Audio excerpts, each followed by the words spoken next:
Okay, welcome to this video in which I'm going to show you how you can set restrictions on accessing resources or activities within Moodle. In the last video we inserted this folder which contained a couple of files in it. As it stands at present, if the student goes into this particular page, they can just go straight in, access this page without any problems. However, because I want the students to work through the course material sequentially, building up on previous stuff, I want them to not do this particular or have access to this particular folder until they've done the quiz for the previous unit. And also I don't want them doing the quiz for that previous unit until they've looked at the material for the previous unit. So we need to set some access restrictions on this folder. To do this we need to ensure we're in edit mode. At present I'm not, so to set edit mode I've got to scroll to the top of the page, and towards the top right hand side there is a box that says turn editing on. Click on that, and within a few seconds that changes to turn editing off, and you'll see lots of other icons will appear as well, which allow us to edit the various activities and resources. Scrolling down to our folder that we put in previously, to edit it we're going to click on the little spanner symbol. That's the edit tab. Click on that and that will bring up the familiar Moodle edit screen. You can see there's our title that we put in previously. There's the folders that we put in, the files that we put into this folder, and you see that there's three other items here. We can open these by simply clicking on them. Easiest way is at the top right hand side it says expand all. Click on there and you notice that they all become available. The one that we're interested in here is restrict access. We could restrict access by date and time. We could, if we enable that by clicking in there, we could set the date and time that the students can actually see this, and until that date and time they won't actually see this resource at all.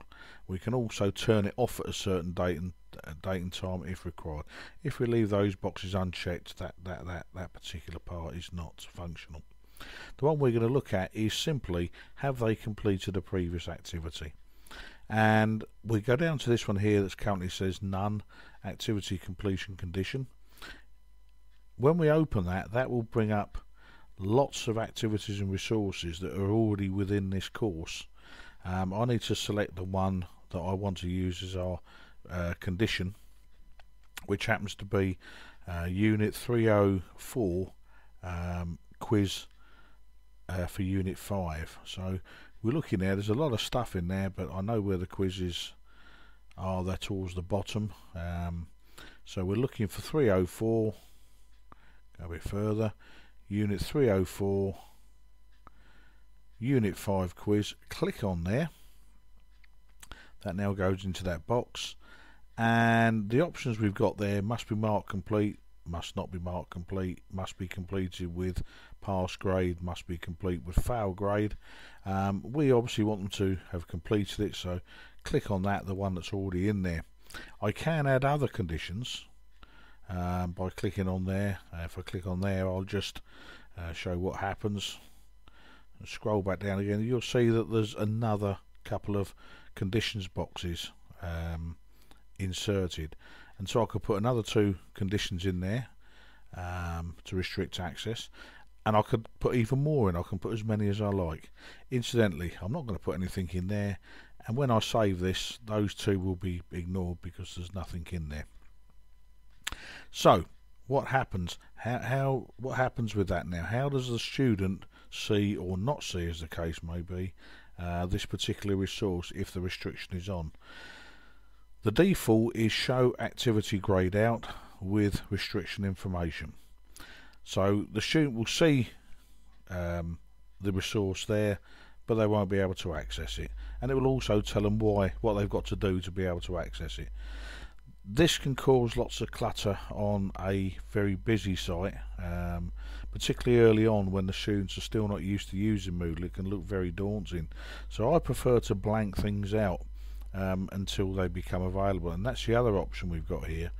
Hide the activity entirely in the course and gradebook. So clicking on that, basically until the restrictions have been met, the student will not be able to see that particular resource.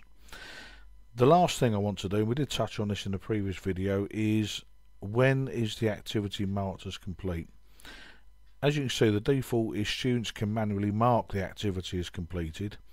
They just tick a box at the side when they've completed it, and that's that.